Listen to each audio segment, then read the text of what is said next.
তুমি আমার ছবিটা ফেলে দিলে কেন? তোমার এত বড় সাহস! ইচ্ছা করে ফেলাই না গোমা, মুছতে গিয়ে কেমনে জানি বুঝতে পারি না। মা বলবে না।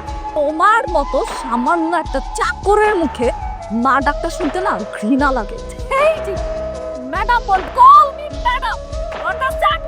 জি বেটা, আসলে ওই ছোটবেলা থেকে কোলে পিঠে করে বাস করতে নিজের সন্তানের আদরটা আইসা পড়ে। কি বললি তুই? কে বললি তুই? আমি আফরাস চৌধুরীর একমাত্র মেয়ে। তোর মতো সামান্য চাকরের মেয়ে না আমি। জি বেটা, আপনি আমার লাগে খারাপ ব্যবহার করেন ওটা ঠিক আছে, আর আপনার লাগে খারাপ ব্যবহার করলে কিন্তু আমি সহ্য করি। সামান্য একটা চাকর হয়ে তুই আমার সাথে এভাবে কথা বলিস? তোরা তোর বাবার কাজে ফাঁকি দিচ্ছে, ড্রাইভারি করতে গিয়ে। না বড় লোক হয়েছেন দিকে অহংকারী। একটা কথা মনে রাখবেন যে সকালবেলা কোটিপতি, সন্ধ্যাবেলা গরিব হইতেও কিন্তু সময় লাগে। মাহিন, এত বলছিস ম্যাডামের মুখে মুখে তর্ক করতেছিস, কোটকার মাকসা মাকসা ম্যাডামের কাছে। এই নাও আমার জুতাগুলো পরিষ্কার